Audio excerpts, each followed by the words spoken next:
कश्मीर में सुरक्षा बलों ने पिछले 24 घंटों के भीतर 7 आतंकियों को मार गिराया है। आज सुबह 7:40 के करीब अवंतीपुरा त्राल के नौभुग इलाके में छिपे 2 आतंकियों को सुरक्षा बलों ने संक्षिप्त मुठभेड़ में ही मार गिराया। आईजीपी कश्मीर विजय कुमार ने त्राल मुठभेड़ के दौरान अंसार गजवात उल हिंद एजीएच के कमांडर इम्तियाज शाह के मारे जाने की पुष्टि की है।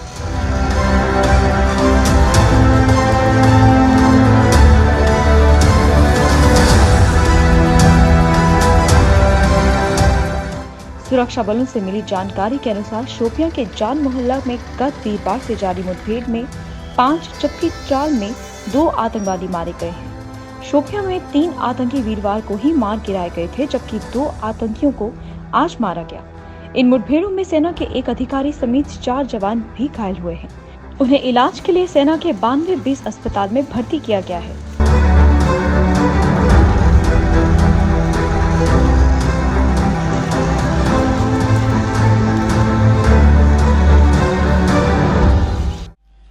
हम सब जानते हैं कल इवनिंग से और शोपियान में जो ऑपरेशन शुरू हुआ था, एक एसपीसी मिला था शोपियान पुलिस को।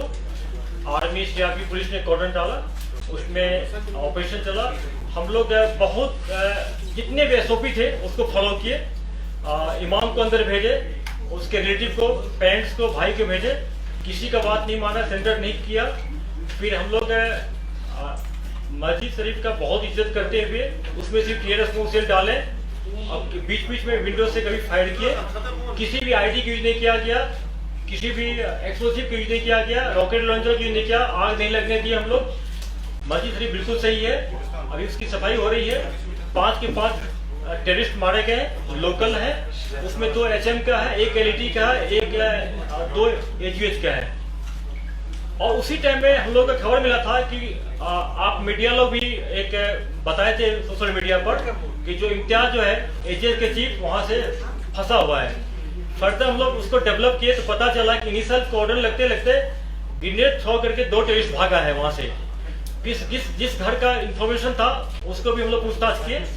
फिर उसके बाद हम लोग फर्दर इंड को डेवलप किए और खबर मिला कि नेबुक त्राल में एक ओपन अर्चर्ट में हाइडआउट है, वहां फंसे हैं। फिर वहां पर आर्मी और पुलिस सीआरपी जाके कॉर्डन डाली और इनकाउंटर हुआ जहां पर कि 2 टेररिस्ट मारे गए। 7 के 7 टेररिस्ट के हाथ में AK-47 था, 2 पिस्टल एक्स्ट्रा था। इनके खिलाफ काफी केस दर्ज है। ये सिविलियन किलिंग मॉल था, उसमें से इम्तियाज है एक जो था, जो सो-कॉल्ड अपने आप को एजीएच का चीफ मानता था। बुरहान कोका के मरने के बाद इसको चार दिया गया था। अब मैं कमांडर सर को रिक्वेस्ट करता हूं कि आप लोगों से इंटरेक्शन करें। सर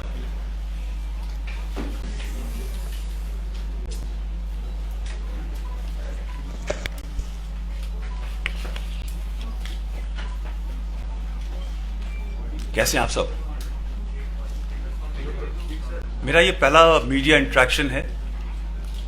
चिनार कोर टेक ओवर करने के बाद लेफ्टिनेंट जनरल BS राजू के साथ से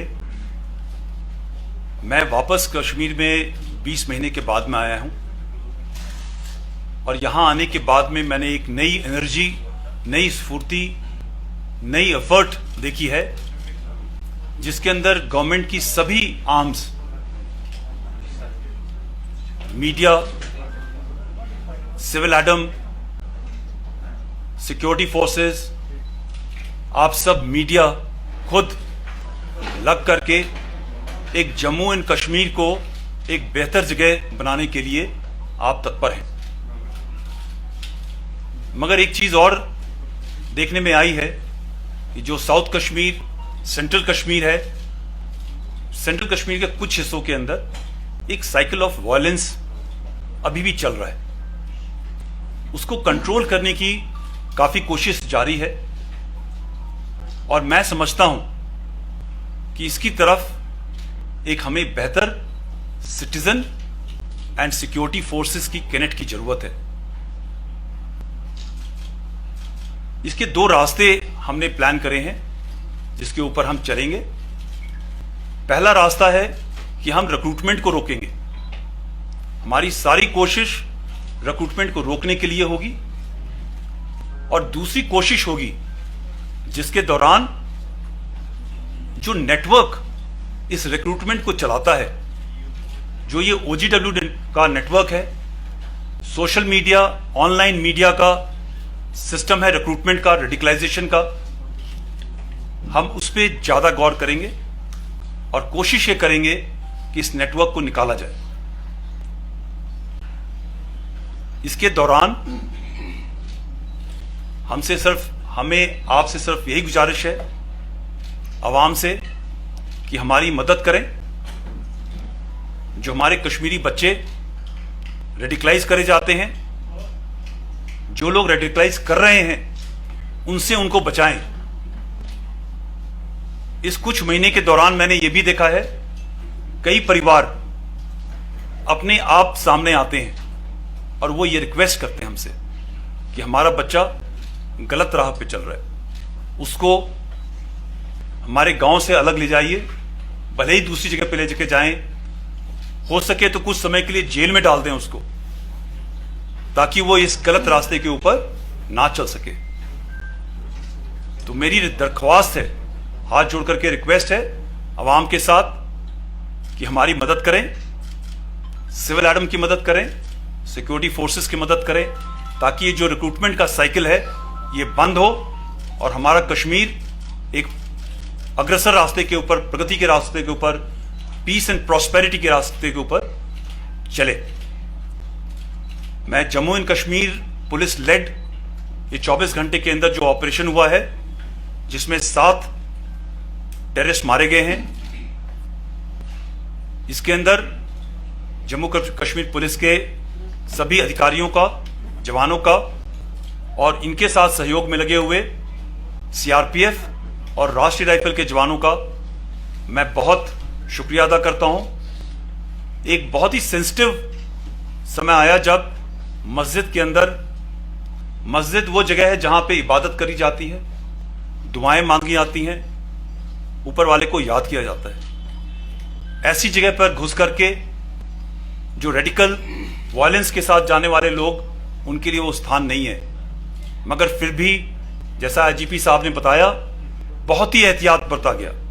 IGP साहब खुद, GOC विक्टर साहब खुद मौके के ऊपर मौजूद रहे। इनफैक्ट इस पूरे वायलेंस के अंदर हमारे कई जवानों को चोटें आई, मगर ये एक हमारे कल्चर का हिस्सा है। जो दुआ इबादत की जगह होती है, हम उसको रिस्पेक्ट करते हैं। हम सब कश्मीर के अंदर हो, चाहे पूरे हिंदुस्तान के अंदर हो, हर जगह हम लोग ये चाहते हैं कि एक इबादत की जो जगह है उसको प्रॉपर रिस्पेक्ट होनी चाहिए।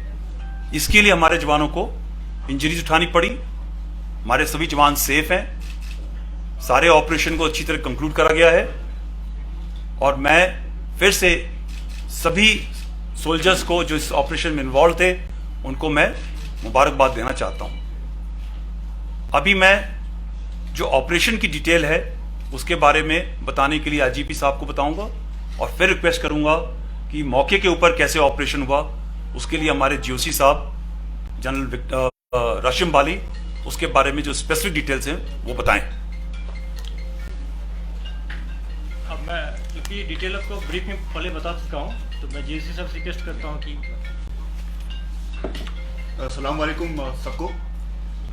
जैसे आपको पता है, पहले मैं आपको बहुत ही छोटे में शोपियां के बारे में बताता हूं। जैसा कि कोर कमांडर साहब बता ही रहे थे कि ये बहुत ही एक संजीदा सा ऑपरेशन था और जब से मैं यहाँ पर आया हूँ मैं आपको ये भी बताता रहा हूँ कि कोर कमांडर साहब और नदन आर्मी कमांडर साहब बार बार 2 ही चीज़ों पे एम्फेसाइज करते रहे हैं। पहला ये है कि लोकल सेंटीमेंट की पूरी इज्जत करनी है, नंबर 2 मिनिमम फोर्स का इस्तेमाल करना है और मिनिमम कोलैटरल डैमेज होने देना है। तो ये 3 कोई भी बुनियादी ऑपरेशन में मेरे सिद्धांत रहते हैं और IGP साहब के साथ हम मिलके अपनी तफ्तीश बनाते हैं।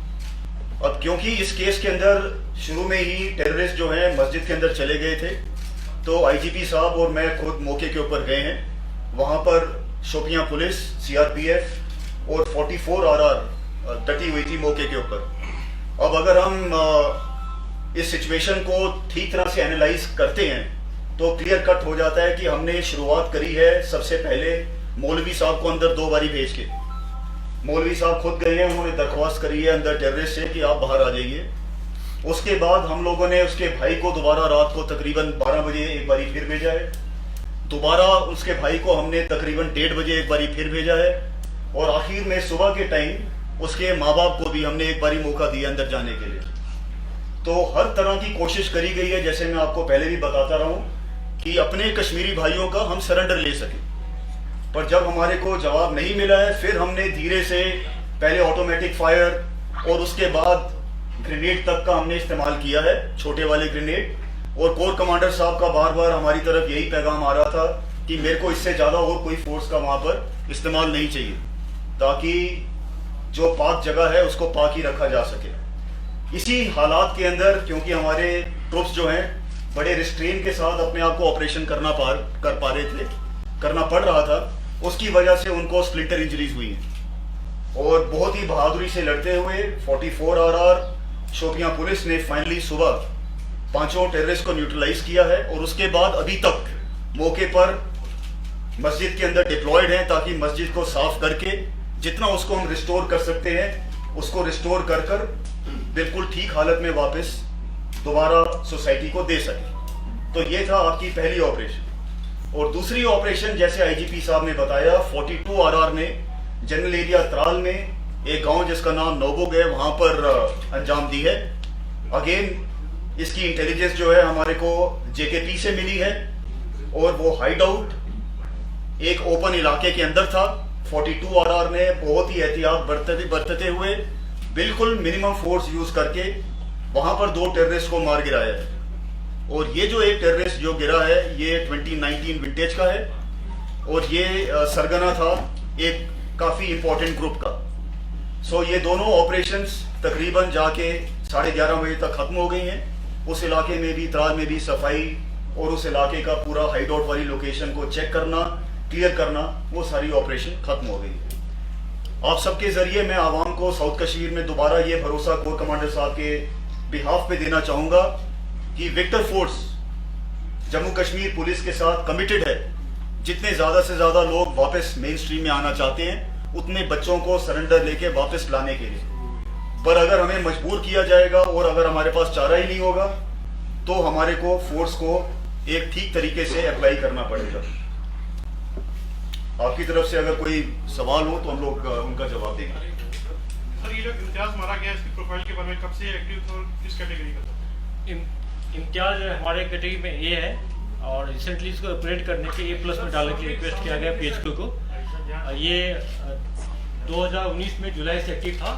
बहुत सारे किलिंग में इन्वॉल्व है, और इसको काम दिया गया था कि जब कनवा यात्रा का आए तो ये त्राल साइड से इसको अटैक करना था।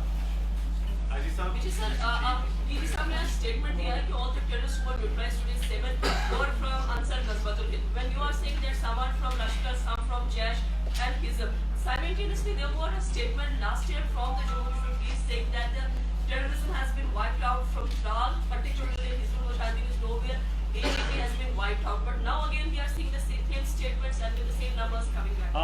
आप लोग पिछले 6 मंथ से ट्रेंड देखते होंगे कि ये इंटरचेंज कर रहा है, फ्रीक्वेंटली कर रहा है। जो आज शोपियां में 5 मारा गया है, उसमें हमारे लिस्ट में 2 HM का है, लिस्ट में कैटेगराइज मिलिटेंट HM लिस्ट में, और आदिल LET लिस्ट में, जो हर एक सिक्योरिटी फोर्स को ये सेपरेट किया जाता है। लेकिन AGH के ग्रुप के साथ ये चलता था। इसके पहले भी देखे होंगे कि जहाँ नौगाम में अटैक हुआ था, उसमें अलबदर का भी था, LET का भी था। तो इनका joint meeting, joint action planning का चलता है, और इसी के चलते हम लोग को खबर भी जल्दी मिलती है। और थोड़ा अभी जैसे आप देखते होंगे कोई LET का टेररिस्ट है तो जेस वाले के साथ भी मूवमेंट कर रहा है। ये नया पैटर्न है, मैंने आप लोगों को पहले भी शेयर किया था कि नया पैटर्न इमर्ज कर रहा है। तो ये कोई नई बात नहीं है कि एक ग्रुप में अगर 5-6 टेररिस्ट मारा जाता है या पकड़ा जाता है तो उसमें 2 डिफरेंट आउटफिट का हो। दूसरी बात है, जैसा आप बोले कि AGH का फिर से रिवाइव हो गया है, तो अलबदर भी खत्म हो गया था ऑलमोस्ट। लेकिन अलबदर का कुछ रहता है, कुछ इनका ओरिजिनल रहते हैं, बाद में उसको पाकिस्तान से फंड मिलता है, उसको इंस्टिगेट करता है, उसको फिर उनके स्ट्रक्चर सपोर्ट स्ट्रक्चर को बढ़ाया जाता है, और फिर नए खराब जो नए कैडर को तैयार करते हैं। Sir, is AGS finished yet or not?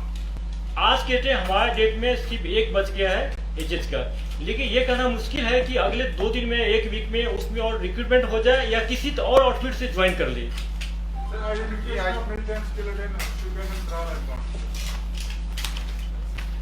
Shopian में अभी तक 5 में से 4 का आइडेंटिफिकेशन हो गया है। एक मुजम्मिल मंजूर तांतरे है जो अगस्त 2019 से एक्टिव था। दूसरा है आदिल अहमद लोन है, यह जुलाई 19 से एक्टिव है। तीसरा है यूनिस अहमद खांडे, यह नवंबर लास्ट ईयर से एक्टिव है।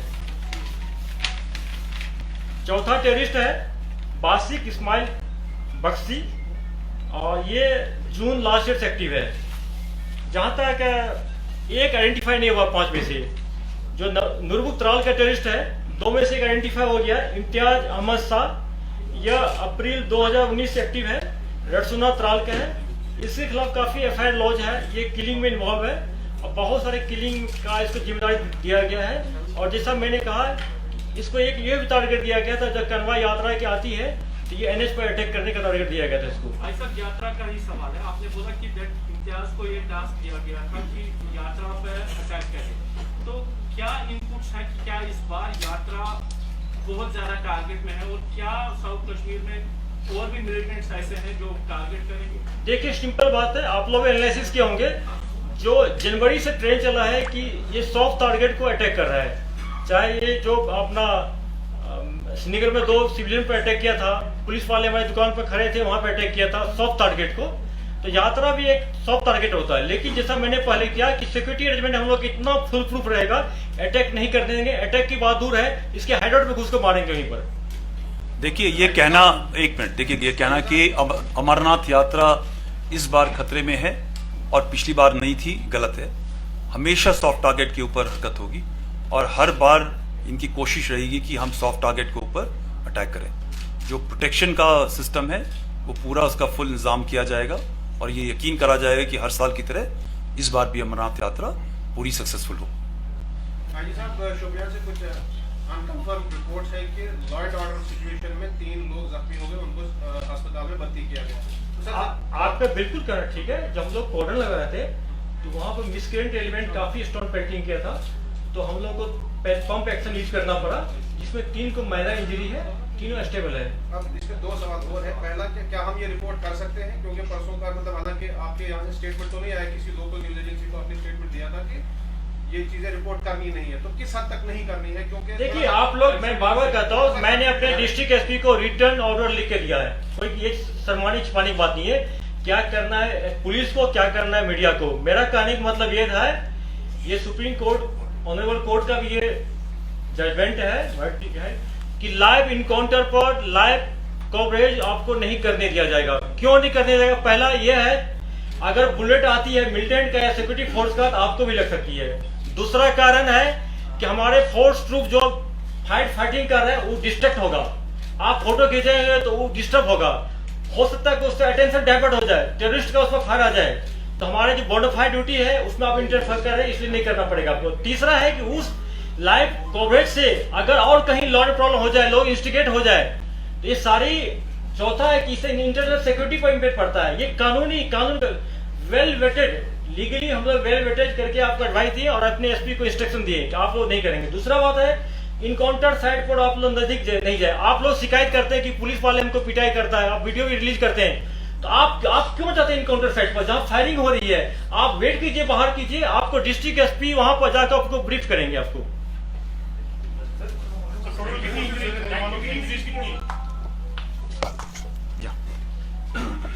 टोटल एक ऑफिसर को स्प्लिंटर इंजरी लगी है, तकरीबन दोनों आईब्रोज के बीच में माइनर इंजरी है, और उसके अलावा 3 और जवानों को माइनर स्प्लिंटर इंजरीज लगी।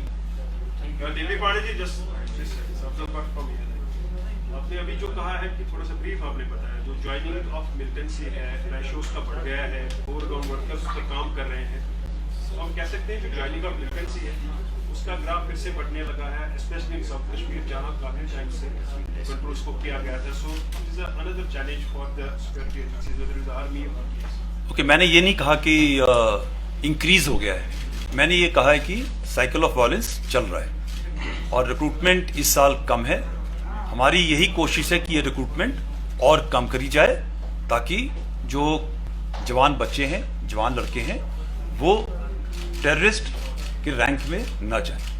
तो नफरी कम है, इस साल की भी नफरी कम है, और मुझे यकीन है कि जिस तरह गवर्नमेंट यहाँ पे काम कर रही है, सिविल एडम काम कर रहा है, सिक्योरिटी फोर्सेस वाले काम कर रहे हैं, उस तरह ये रिक्रूटमेंट की नफरी हर साल कम करती जाएगी। जनरल साहब, जिस तरीके से ऑपरेशंस हो रहे हैं या यात्रा को लेके जिस तरीके से आपने बोला, क्या हम इस साल का समर काफी हॉट समर देखेंगे मिलिटेंसी वाइज और एंटी मिलिटेंसी ऑपरेशंस वाइज? देखिए, आप ना इसको जो ऑपरेशंस हैं, अमरनाथ यात्रा, टूरिज्म, ट्रेड से लिंक मत कीजिए। कोई भी आदमी स्टेट के खिलाफ हथियार उठाया जाएगा, उसके साथ में ऑपरेशन होगा, काइनेटिक ऑपरेशन होगा, अपॉर्चुनिटी देंगे, लोकल होगा, उसको सरेंडर के लिए, नहीं मानेगा तो उसको न्यूट्रलाइज करा जाएगा। इसका अमरनाथ यात्रा से या इससे और उससे कोई कनेक्शन नहीं है। जनवरी के महीने में होगा, फरवरी के महीने में होगा, जब कोई हथियार उठाएगा उसको हमने न्यूट्रलाइज करना है।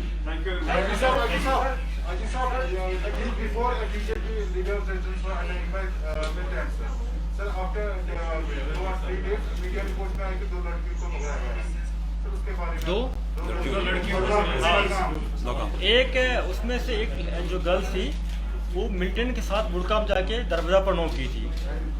दूसरा जी थी गाड़ी में बैठी हुई थी, दूसरा था व्हीकल में बैठी हुई थी। उन्होंने कन्फेस भी कर लिया गया है, टेक्निकल ह्यूमन एड से उसको हम लोग प्रोवाइड कर दिया। बाकी उसके साथ 7 आदमी जो एसोसिएट थे उसको भी पकड़ लिया हम लोग, और इसको हम लोग चार्जशीट करेंगे। सर अभी तक जो ऑपरेशन माह है या जम्मू कश्मीर पुलिस की पॉलिसी है रिहैबिलिटेशन जिसके तरीके से सरेंडर करवाया जा रहा है, तो कुल मिलाकर इस साल में कितनी सफलता मिली है सुरक्षा बलों?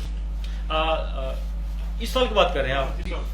इस साल तो सबसे पहले आप देखे होंगे कि सबसे अच्छा इनकाउंटर था काकपुरा का, जिसमें कि हमारे एक सोल्जर जख्मी हो गए, फिर भी दोनों टेररिस्ट को हम लोग सेंटर लिए, जिसके पास AK-47 था।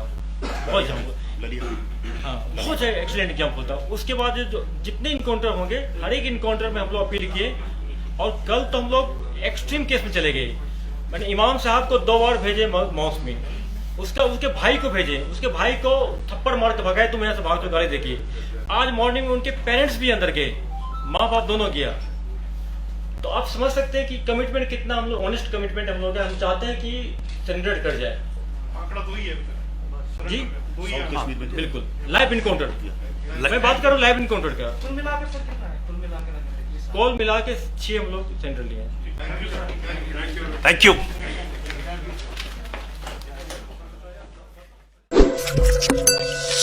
Thank you.